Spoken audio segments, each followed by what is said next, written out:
Friends आमे आज बनाऊे mutton झोल। तो ये 500 ग्राम मटन को धोई दी लुण हलदी गोड़ाई 15 मिनट ताको मैरिनेट करने छाड़ीदबा। आम प्रेशर कुकर गरम करी तेल सोरिष तेल पकेबा। तापर मुझे आलू काटिकी रखी आलू को प्रथमे भाजीदबा। एबे देखो आलू आमर भाजी गला टिके ब्राउन कलर पड़गला बाहर कर आम गरम तेल रे गोटा गरम मसला पकेबा। तेजपत्र दालचीनी 2टा छोट गुजराती लवंग 2टा आ गोलमरीच तेल रे पकईदबा। देखो तो टिके भाजीदबा। ये मु सरू सरू पतला पतला करी काटी नहीं एबे ताको पकेबा। पियाज को हमें ब्राउन कलर होगा पर्यंत भाजवा। ये पियाज सॉफ्ट हम आम अल्प लुण टे पकईदबा जहाँफल कि पियाज सॉफ्ट हो।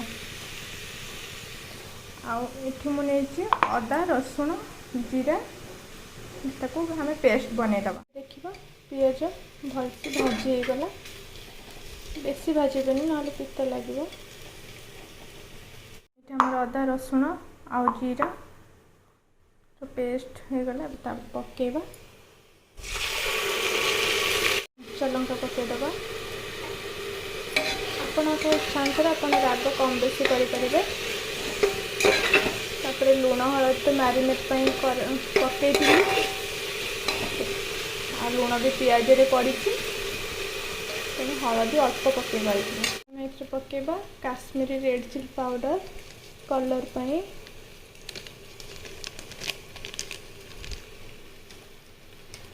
तापर पकेबा धनिया पाउडर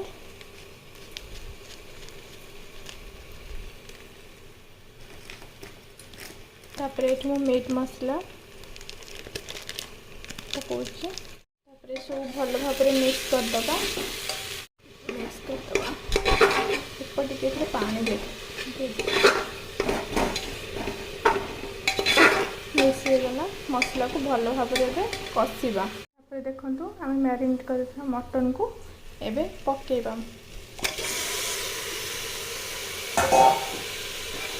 मसला पकई सारा भल भाव मिक्स करदबा। मटन कषि सारा भाजी रखी आलू को पकईदबा।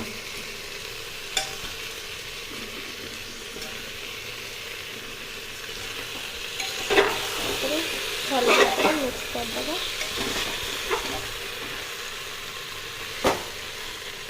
गरम पानी आम दबा। ये गरम पानी बस गरम पानी दबा। तो ये पानी देदेली मटन झोल टे पानी हेले भल लगे। तो आपण इच्छा अनुसार आप पानी कम बेसी करें। मुझे काटी रखी टमाटो पकईदेली। टमाटो मसला रे पकेले से मसला सीजेनी ठीक से तो ये लास्ट पकईदबा। पकईदेला तो कभर करदबा।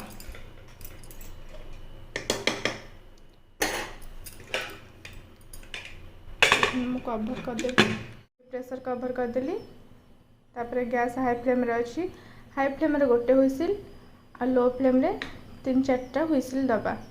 तापर प्रेशर कुकर संपूर्ण गैस सरला परे खोलिबा।